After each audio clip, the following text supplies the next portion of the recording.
Bonjour, ce n'est pas Mac Journal, je suis à Saint-Thibault-des-Vignes, à Marc-Prénon, pour les vœux du maire de Saint-Thibault, Saint-Clair-Orion.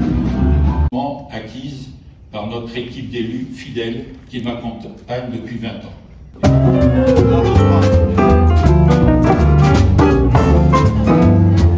Alors,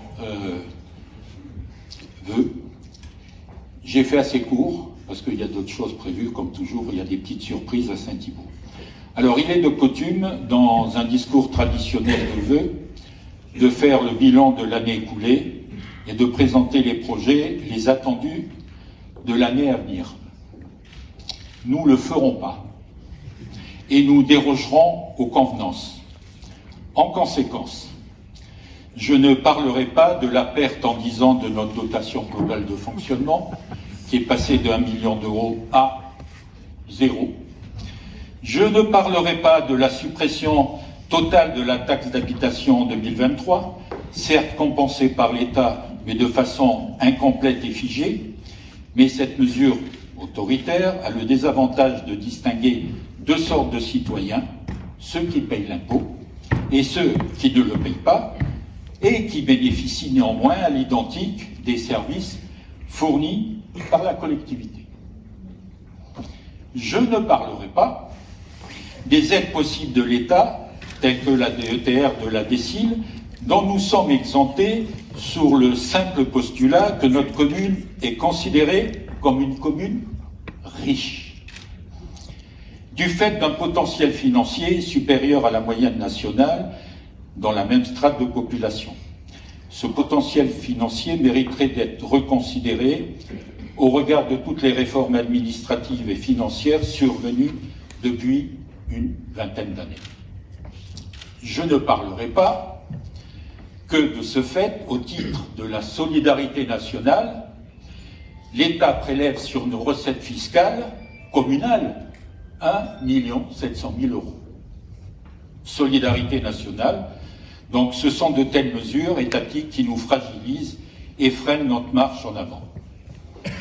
De même, je ne vous parlerai pas de cette période difficile récente où nos communes ont souffert d'une crise du logement, d'une inflation dévorante occasionnée, entre autres, par une explosion du coût des énergies fossiles. La commune a postulé pour 2 aides, aide au logement et le bouclier inflation. Une aide attendue de 380 000 € de la part du préfet. Ce fut oui, ensuite non. En même temps. Comprenne qui pourra. Et vous en verrez après dans la vidéo, sur le bien-être et la cohésion sociale. Et il nous est apparu, et il faut mettre l'humain au centre de notre société. Depuis plus de 20 ans, les élus, les services municipaux, par la mise en place de procédures, d'actions validées ensemble, ont conforté cette démarche et l'ont concrétisée par 3 conventions. La labellisation de ville Amis des enfants par l'UNICEF, le projet éducatif de territoire, le PEDT, dont nous sommes à la 3e version, validée par les services de l'État, et la convention territoriale globale, la CTG, signée il y a 2 ans avec la CAF pour une durée de 4 ans. La petite enfance, l'enfance, la jeunesse, les familles, les seniors en sont les bénéficiaires au travers de structures communales créées à cet effet. La petite enfance avec le baby éveil qui, dès 6 mois, en présence des parents, d'une psychomotricienne, les enfants s'éveillent à la vie en communauté. Simple règle de civilité, de respect de l'autre. Ce concept, développé depuis plus de 20 ans au Canada, s'appuie sur 3 règles. Je ne veux pas vous convertir. L'appartenance, la compétence, l'autonomie. Un groupe de pilotage nouvellement créé, regroupant élus, chefs de service, partenaires sociaux, représentants de la CAF, de l'éducation nationale, de parents, accompagnés de 2 structures conseils, dont une est canadienne, travaille donc à élaborer un protocole, une charte qui nous semble tellement appropriée au monde que nous vivons et qui part à volo.